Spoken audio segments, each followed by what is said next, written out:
À mon mariage, mon père s'est levé et a dit, ce n'est pas ma fille. Une bâtarde comme elle ne mérite pas de cadeau de mariage. La salle est devenue silencieuse. Les fourchettes se sont figées en l'air. Mon cœur a sombré dans mon estomac. Je me tenais là, dans ma robe blanche, entouré d'amour, et pourtant soudainement plus seul que jamais. Mais ensuite. Puis la ouverte. Lis la première ligne, a-t-elle ordonné, et il s'est effondré. Juste comme ça, son visage a perdu ses couleurs, son cœur a lâché. Des gens ont crié. Quelqu'un a appelé le 911. Mais moi, je suis juste resté là, parce qu'à cet instant, j'ai compris quelque chose. La vérité ne crie pas. Elle arrive, silencieuse, inébranlable, et change tout. Je m'appelle Sophia Whitmore. Ceci est l'histoire de comment j'ai perdu un père et trouvé tout le reste. Je suis né dans une petite ville près de Gênes, en Oregon, à la fin du printemps. Ma belle-mère, Janice, est entrée dans nos vies quand je n'avais que 3 ans. Et dès le premier jour, elle a été claire, je n'étais pas la sienne. Je n'étais pas désiré. Et je n'étais pas la bienvenue. Elle avait la langue acérée et un cœur encore plus froid. Tu n'es pas comme mon Nathan, disait-elle avec un sourire condescendant. Nathan était son garçon en or. Mon demi-frère cadet. Il avait des fêtes d'anniversaire, des vêtements neufs, des leçons de piano et des étreintes chaleureuses. Moi? Je recevais de l'indifférence, ou pire, du dégoût. Une fois. Quand j'ai ramené à la maison un certificat scolaire pour un concours d'écriture que j'avais gagné, Janice y a à peine jeté un œil. C'est bien, a-t-elle marmonné. Le jetant sur le comptoir comme du courrier indésirable. Mon père n'a même pas demandé ce que c'était. Il était toujours fatigué, toujours distant. Certains jours. Je me demandais s'il m'en voulait d'avoir survécu. À l'âge de 10 ans, j'avais appris 3 règles, ne pas poser de questions. Ne pas s'attendre à de la gentillesse. Ne jamais croire que l'on compte. À l'école, j'essayais de disparaître. Je m'asseyais au fond des salles de classe. Je ne levais jamais la main. Je n'attirais jamais l'attention sur moi. Mes professeurs m'aimaient bien. J'étais silencieuse. Je travaillais dur. Mais je n'invitais jamais personne à la maison. Je ne pouvais pas. Il n'y avait rien dans cette maison que je voulais que quelqu'un d'autre voie, surtout pas la façon dont Janice me regardait, comme si j'étais quelque chose de collé sous sa semelle. Mais il y avait une personne qui me regardait différemment, ma grand-mère, Mabel Whitmore. Elle vivait à environ 20 minutes de là. Quand Janice organisait des vrais dîners de famille auxquels je n'étais pas convié. Avec Mabel, j'étais juste Sophia, pas l'intruse, pas l'erreur, juste une fille qui aimait les livres. Elle me versait du chocolat chaud avec un supplément de crème fouettée et posait des questions que personne d'autre ne m'avait jamais posées. Qu'est-ce que tu lis en ce moment? Sur quoi écrirais-tu si le monde entier écoutait? T'arrive-t-il de rêver en couleur? Ces moments me maintenaient en vie. Et pourtant, même dans sa chaleur. Je ne lui ai jamais dit ce que Janice disait derrière les portes closes. Je n'ai jamais osé répéter le mot que mon père avait laissé échapper une fois dans un moment de rage, bâtarde. J'avais 8 ans. Je ne savais même pas ce que cela signifiait. Mais je savais ce que cela me faisait ressentir. Comme si je n'avais ma place nulle part. Pas dans cette maison. Pas sous ce nom. Un carillon fait de coquillages qui chuchotaient quand la brise passait, et des rangées de lavande, de thym et de muflier que Mabel soignait comme de précieux secrets. Nous l'appelions le jardin secret, bien qu'il n'y eût ni portail, ni mur, et que personne ne m'ait jamais dit de ne pas y entrer. C'était le seul endroit au monde où je pouvais respirer profondément. Où personne ne jugeait mon apparence, mon silence, ou la façon dont je marchais sur la pointe des pieds dans la vie, en essayant de ne rien casser. Je m'asseyais en tailleur sur l'herbe. Griffonnant dans mon carnet pendant que Mabel jardinait à proximité avec son chapeau de soleil souple et ses gants couverts de terre. « Qu'est-ce que tu écris aujourd'hui » demandait-elle. « Peut-être une histoire, marmonnais-je, sur une fille qui disparaît mais personne ne le remarque. » Elle faisait une pause, me regardait doucement et disait, « Alors ? Assure-toi qu'elle revienne plus forte. » Cette phrase m'est restée. Dans ce jardin, j'ai commencé à dessiner aussi. Pas seulement des gribouillages, mais des histoires complètes en images. Des filles avec des ailes, des filles avec des épées, des filles qui parlaient aux arbres, des filles qui brûlaient les châteaux qui les emprisonnaient. Je n'ai jamais montré ces dessins à Janice. Elle en a trouvé un une fois dans mon sac à dos et l'a jeté à la poubelle. Arrête de perdre ton temps, a-t-elle dit. L'art ne nourrit pas son homme. Mais ma belle, elle, m'achetait des carnets de croquis et des feutres aquarelles pour mes anniversaires. Ce n'est pas juste de l'art, disait-elle. C'est une question de survie. Quand j'avais 12 ans, j'ai entendu Janice se plaindre à mon père. Elle n'est pas à moi. Pourquoi devons-nous continuer à la nourrir? Il ne m'a pas défendu. Il a juste dit, elle est là. C'est tout. Cette nuit-là, j'ai pris mon vélo jusqu'à chez ma belle, le cœur battant, les yeux humides. Elle n'a pas posé de questions, m'a juste tendu une couverture. A mis une tasse de thé dans mes mains et m'a accompagné au jardin. Ma chérie, a-t-elle dit doucement. Un jour, tu t'épanouiras dans un endroit qu'ils ne pourront pas atteindre. Tu m'entends? J'ai hoché la tête, en essayant de ne pas pleurer. Elle a souri. Bien, parce que je vois les racines, et elles sont solides. Je ne sais pas quand il m'est apparu clairement que ma belle était plus une mère pour moi que quiconque ne l'avait jamais été. Mais c'était à peu près à cette époque. Lors de ces soirées calmes où les mots n'étaient pas nécessaires, où elle fredonnait en arrosant ses plantes et où je me blottissais avec un livre sous le cornouiller. J'ai eu une tape dans le dos pour avoir bien plié le linge. Quand il a échoué à un test de maths, Janice a blâmé le professeur. Quand j'ai réussi le mien avec brio, elle a dit « Ne prends pas la grosse tête ». Je me souviens d'un soir, assise à la table du dîner, Nathan a annoncé avec enthousiasme qu'il voulait postuler à un programme d'été coûteux en codage. Janice et mon père rayonnaient. C'est notre garçon, a dit fièrement papa. Un futur génie. Puis j'ai dit doucement, j'ai été accepté dans une résidence d'écriture à Portland. Ils offrent une bourse complète. Le silence fut plus assourdissant qu'une gifle. Janice a cligné des yeux. Qu'il y encore de nos jours? J'ai arrêté de parler après ça. Mais dans l'intimité de ma chambre, sous la lueur de ma lampe de bureau, j'ai commencé à écrire des lettres à ma mère. Chère maman. Je ne sais pas si tu aurais préféré le thé ou le café. Je ne sais pas si tu dansais en faisant le ménage ou si tu aimais le silence. Mais tu me manques, même si je ne t'ai jamais vraiment connu. Je crois que ce qui me manque, c'est juste l'idée que quelqu'un aurait pu, un jour, me choisir. Avec tout mon amour, Sophia. J'ai écrit des dizaines de lettres au fil des ans. Je les cachais sous mon matelas comme des secrets que je n'étais pas assez courageuse pour prononcer. Parfois, je les apportais chez ma belle, les glissais sous le buisson de lavande dans le jardin. Comme si la terre pouvait les porter jusqu'à l'endroit où ma mère reposait. Une fois, j'ai essayé de demander directement à mon père. Il était tard. Il venait de rentrer du travail. A-t-il dit sèchement. Il n'y a rien à raconter. Mais ensuite, il a claqué la porte du réfrigérateur. Elle est partie. Laisse-la où elle est. Cette nuit-là, je suis de nouveau allé chez ma belle à vélo. Elle m'a accueilli sur le porche, déjà en robe de chambre et en pantoufles. J'ai essayé de poser des questions sur elle, ai-je dit, la voix tremblante. Ma belle m'a regardé un long moment, puis a placé une enveloppe froissée dans ma main. Elle était scellée. Sur le devant, d'une écriture élégante, presque effacée, il était écrit, pour Sophia. Quand elle sera prête. Mon cœur s'est arrêté. Pourquoi ne me l'as-tu pas donné avant, ai-je chuchoté. Parce que la douleur, c'est comme le feu, a-t-elle dit. Trop tôt, elle te brûle. Je continuerai à survivre tranquillement, invisiblement. Mais un jour, me suis-je promis, je serai plus que la simple fille qu'il tolérait. Je deviendrai quelqu'un qu'il ne pourrait plus jamais ignorer. J'ai rencontré Marcus un mardi dans une librairie d'occasion du centre-ville. Il était accroupi dans l'allée de la poésie.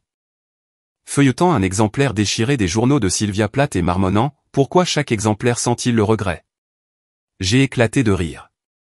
Cela nous a surpris tous les deux. Il a levé les yeux, a souri et a dit, « Salut, je suis Marcus, et apparemment je fais rire des inconnus dans les rayons de poésie triste. » Nous avons fini par parler pendant 2 heures ce jour-là.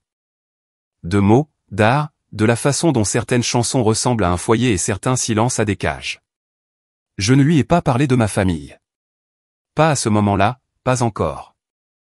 Il n'a pas essayé de me réparer. Il est juste resté. Et avec le temps, j'ai arrêté de m'excuser d'exister. La première fois qu'il est venu me chercher chez mon père. Marcus a juste souri et a répondu, oui, et c'est moi qui ai de la chance. Je n'avais jamais vu Janice sans voix.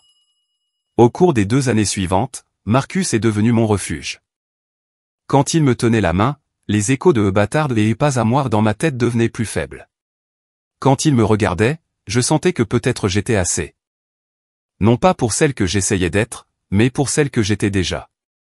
Le jour de mes 27 ans, nous étions assis sur le porche de la maison de ma belle. Les larmes aux yeux et un poids que je n'avais pas réalisé que je portais encore se soulevant lentement de ma poitrine. Nous avons commencé à planifier un petit mariage. Rien d'extravagant. Juste des amis proches, une cérémonie au bord de la rivière et les gens qui comptaient. Ma belle, bien sûr, m'accompagnerait à l'hôtel. C'était la seule qui m'avait vraiment élevé. Mais alors que les invitations étaient en cours de finalisation, Marcus a posé doucement la question que je redoutais. Vas-tu inviter tes parents? J'ai tressailli. Ce ne sont pas vraiment mes parents. Il a hoché la tête, a réfléchi un moment. Alors fais-le pour toi, pour que tu puisses te tenir là ce jour-là en sachant que tu ne leur devais rien. Mais que tu t'es quand même élevé au-dessus de tout. Ces mots me sont restés. Une semaine plus tard, j'ai déposé 2 enveloppes à la maison de Pine Street. Une adressée à Edmund Whitmore et une à Janice. Je ne m'attendais pas à ce qu'ils viennent, mais une partie de moi craignait qu'ils le fassent. Et une partie plus profonde que je n'ai jamais avouée craignait ce qu'ils pourraient faire s'ils venaient. Le matin de mon mariage fut calme. La lumière dorée filtrait par la fenêtre de mon appartement pendant que ma belle m'aidait à enfiler ma robe.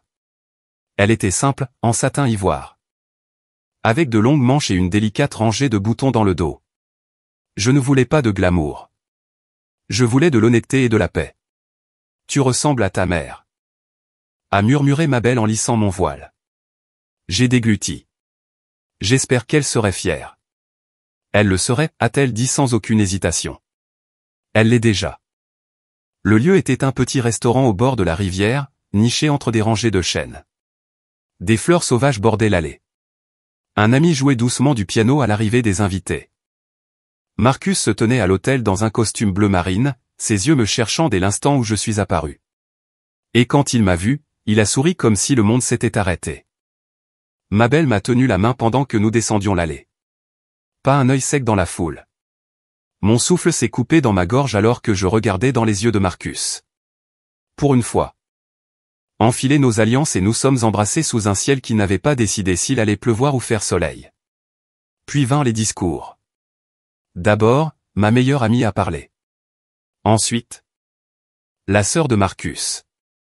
Puis le maître de cérémonie a souri et a dit, et maintenant, quelques mots du père de la mariée. Mon estomac s'est noué. J'avais inclus le nom d'Edmund sur le programme par formalité. Je n'aurais jamais pensé qu'il se lèverait réellement, mais il l'a fait. Lentement, Edmund s'est dirigé vers l'avant. Janice le suivait. Les lèvres pincées. Nathan n'était pas là. Il n'avait jamais répondu à l'invitation. Edmund a ajusté le microphone, a regardé la salle, m'a regardé, et puis il l'a dit. Ce n'est pas ma fille. Sa mère m'a menti. Tout ce mariage est construit sur la tromperie. Et une bâtarde comme elle ne mérite pas de cadeau de mariage. Un silence si lourd tomba qu'il menaçait de m'écraser. Les invités se sont agités sur leurs chaises. Certains ont baissé les yeux. D'autres me fixaient. Je ne sentais plus mes pieds ni mon visage. Marcus a attrapé ma main. J'ai serré ses doigts comme une bouée de sauvetage. Je ne pouvais plus respirer. J'ai vu Janice au premier rang, les lèvres retroussées en un rictus. Comme si elle attendait ce moment depuis des années. Mais alors, une chaise a raclé le sol. Ma belle s'est levée. Elle n'a pas haussé la voix, ne s'est pas précipitée. Elle a marché lentement vers Edmund, tenant quelque chose dans sa main, une enveloppe bleu pâle. Quand elle l'a atteint, elle l'a regardé droit dans les yeux et l'a fermement placé dans sa paume. Pas de mots, pas de théâtralité, juste un geste qui semblait plus tranchant que n'importe quel cri. Edmund a cligné des yeux, l'a ouverte. À l'intérieur se trouvait un unique document plié. Ses mains tremblaient en le lisant. Puis sa peau est devenue grise. Ses lèvres se sont entr'ouvertes comme pour parler, mais aucun son n'est sorti. Et puis il s'est effondré. Le microphone a heurté le sol avec un bruit sec. Quelqu'un a crié. Une autre personne a hurlé, appelé le 911. Mais je suis juste resté là, figé. Parce que quelque part au fond de moi, je savais que ce moment avait toujours été inéluctable. Le temps n'a pas ralenti. Il s'est brisé. Edmund s'est effondré là, sur le plancher en bois, sous le pied du microphone. Son visage a perdu toutes ses couleurs. Ses doigts serraient encore l'enveloppe que Mabel lui avait donnée, maintenant froissée et humide de sueur. Les halètements se sont transformés en cris. Un serveur a laissé tomber un plateau. Quelqu'un près de la porte a commencé à composer le 911. Les chaises ont raclé le sol. Les gens se sont précipités en avant. Janice s'est laissée tomber à genoux à côté de lui giflant le visage. Sa voix était stridente. Edmund, respire. Allez, vieil entêté. Mais il ne répondait pas. Je ne pouvais ni bouger. Ni parler, ni pleurer. Marcus me serrait le bras, chuchotant, tout va bien, Sophia. Tu vas bien. Je suis là. Mais je n'allais pas bien. Je n'étais même pas là. Ils se sont déplacés avec un calme urgent, vérifiant les signes vitaux, chargeant Edmund sur une civière.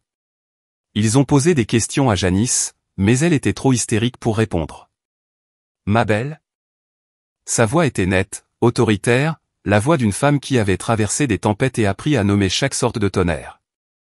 L'ambulancier a hoché la tête. Puis ils ont emmené Edmund. Les portes de la réception se sont refermées derrière eux, et un silence soudain et étrange s'est abattu sur la salle. Pas de musique, pas de rire. Juste des invités stupéfaits regardant un mariage mis à genoux. Et au milieu de tout cela se tenait Mabel, tenant une autre enveloppe. Elle s'est tournée vers la foule. Ses yeux balayant chaque visage jusqu'à ce qu'il se pose sur le mien. Puis-je parler, a-t-elle demandé, assez fort pour que tout le monde entende. Le maître de cérémonie a hésité. Puis a fait un lent signe de tête, abasourdi. Mabel s'est avancée et a ramassé le microphone par terre. Sa voix n'a pas tremblé, pas une seule fois. Je m'appelle Mabel Whitmore. Je suis la grand-mère de la mariée. Elle a regardé droit vers Janice, dont le visage était devenu d'un blanc fantomatique. Et je suis restée silencieuse bien trop longtemps. Elle a brandi la seconde enveloppe. Ceci contient la documentation de ce dont vous venez tous d'être témoins. La raison pour laquelle Edmund s'est effondré. Ce n'est pas seulement le choc. C'est la vérité qu'il a essayé d'enterrer pendant près de 3 décennies. Elle a ouvert l'enveloppe et en a sorti 3 choses, une copie d'un test ADN, une photographie d'une femme, ma mère. Et une lettre manuscrite. Ce test ADN, a-t-elle dit, a été fait en secret avec l'aide d'un enquêteur privé. Il confirme que Sophia n'est pas biologiquement apparentée à Edmund Whitmore. Un remous dans l'assistance, des chuchotements. Mais voyez-vous, ce qu'il n'a jamais dit à personne, a poursuivi Mabel, c'est qu'il l'a toujours su, parce que ma fille, la mère de Sophia. Elle a été forcée à un mariage sans amour avec Edmund après être tombée enceinte de Sophia, enceinte de l'homme qu'elle aimait, un homme qu'Edmund considérait comme inférieur à elle. Je l'ai gardée toutes ces années. Je pensais que la protéger signifiait le silence. J'avais tort. Elle a commencé à lire. Ma très chère Sophia. Si tu lis ceci, cela signifie que tu es devenue la femme que je savais que tu serais. Je suis désolé de ne pas avoir pu rester pour le voir. Tu n'as jamais été une erreur. Tu es né de l'amour, un amour vrai. Profond, féroce. Mais j'avais peur. J'étais faible, et je ne me suis pas battu assez fort. Pardonne-moi. J'espère qu'un jour quelqu'un te dira la vérité, que tu n'es pas le fardeau d'Edmund. Tu es ma fille, et tu es digne de tout ce que cette vie a de bon à offrir. Avec tout mon amour, maman. La salle entière était devenue silencieuse. Je n'ai pas réalisé que je pleurais avant que Marcus n'essuie doucement ma joue. Mabel a baissé la lettre et a dit, sa voix se brisant maintenant, j'ai failli à ma fille une fois. Je ne faillirai pas à sa fille. Puis elle s'est tournée vers Janice. Son ton a changé, de la glace maintenant, pas du chagrin. Vous l'avez traité de fardeau, de parasite, d'erreur. Mabel s'est tournée vers les invités. Ce mariage n'est pas gâché. Il vient juste d'être réécrit. Vous êtes tous venus pour assister à une histoire d'amour, et vous le ferez encore. Parce que Sophia n'est pas seulement la mariée aujourd'hui. Elle est la survivante d'une guerre que personne d'entre vous n'a vue. Elle est descendue de la scène et est venue vers moi. Mettez la musique, ai-je dit. Le pianiste a cligné des yeux. Vous êtes sûr? Oui, ai-je dit. Parce que je le suis. Et puis je suis retourné à la cérémonie, les yeux rouges. Le cœur plein, la colonne vertébrale droite. Pas seulement une mariée, une fille retrouvée, un héritage renaissant. La réception n'a pas repris comme la plupart des mariages. Il n'y a pas eu de lancer de jarretière, pas de danse de groupe ringarde, pas donc les méchés s'emparant du micro. Mais il y a eu de la musique, et il y a eu la vérité. Je me tenais devant les invités.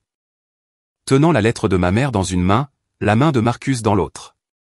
Ma robe était froissée, mon mascara avait coulé. Ma voix, quand j'ai commencé à parler, tremblait. Mais elle ne s'est pas brisée. La plupart des mariés sont présentés avec la bénédiction de leur père, ai-je dit doucement. J'ai été présenté aujourd'hui avec son rejet. La salle est restée silencieuse. Mais cela ne me définit pas. Plus maintenant. Je me suis tourné légèrement, faisant face à ma belle. Ses yeux brillaient de fierté. Cette femme, ai-je dit, est la seule qui m'ait jamais élevé. Celle qui ne m'a jamais vu comme inférieur. Elle a fait de la place pour ma douleur. Elle ne m'a jamais demandé de mériter ma valeur. La vérité. J'ai fait une pause. Je ne suis pas une erreur. Je ne suis pas un fardeau. Je ne suis pas une bâtarde. J'ai levé doucement la lettre en l'air. Je suis Sophia Whitmore. Je porte l'amour de ma mère, le feu de ma grand-mère, et mon propre nom, ma propre voix. La salle a éclaté en applaudissements, pas de grands cris ou d'acclamations forcées. Mais quelque chose de réel, de chaleureux, de respectueux, de guérisseur. Puis lentement, les gens ont commencé à se lever. Amis, cousins. Même des parents éloignés qui m'avaient autrefois ignoré pendant les fêtes. Ils se sont levés non pas par obligation, mais parce que quelque chose en eux avait changé. J'ai marché vers Marcus. Alors que le soleil descendait bas sur la rivière, nous avons coupé un gâteau modeste, citron et framboise, le préféré de ma belle. Il n'y a pas eu de lancer de bouquet. Juste de la danse sous des guirlandes lumineuses, les bras autour des amis, des chuchotements de « tu as été si courageuse et ta mère serait fière ». Janice n'est pas revenue. Pas besoin de lui faire du mal en retour. Juste la liberté. Edmund est resté à l'hôpital. Nous n'avons reçu aucune nouvelle, aucun message, aucune excuse, et je n'en avais pas besoin. Son silence avait déjà parlé assez fort pour toute une vie. Plus tard cette nuit-là, alors que les derniers invités rentraient chez eux, ma belle m'a tendu une petite boîte en velours. À l'intérieur se trouvait une bague, pas une bague de fiançailles, mais une alliance délicate avec une améthyste. C'était celle de ta mère, a-t-elle dit. Elle voulait que tu la portes quand tu trouverais ta place. Je l'ai glissée à côté de mon alliance. Elle scintillait non seulement de lumière, mais aussi de mémoire, de lignée et de survie. Et alors que je me tenais là, main dans la main avec Marcus, ma belle à nos côtés, des rires s'élevant du jardin, je savais que je n'avais pas seulement retrouvé un nom. J'en avais réécrit le sens. Nous ne sommes pas partis en lune de miel tout de suite. À la place, nous sommes rentrés à la maison, celle qui comptait. Ma belle est restée avec nous pendant une semaine après le mariage. Marcus lui a même construit une petite étagère pour la lavande séchée et les pots de confiture. Un matin, je me suis réveillé tôt et je l'ai trouvée assise sur le balcon avec une tasse de thé. Elle fredonnait pour elle-même, regardant le vent se mouvoir dans les arbres. Cela me rappelle le vieux jardin, a-t-elle dit sans se retourner. J'ai souri. Je pensais la même chose. Alors? Nous en avons planté un. Une modeste parcelle dans le jardin. Marcus a construit les plates-bandes surélevées. J'ai choisi la terre. Ma belle a choisi les graines. De la lavande, bien sûr, des mufliers. Une rangée de thym, et un jeune cornouiller au centre. Nous l'avons appelé le second jardin. Chaque soir, nous nous asseyions là, juste nous trois, à regarder la lumière changer, les pétales s'ouvrir. Et quelque chose d'autre, de plus profond, grandir entre nous. Ce n'était pas seulement des fleurs.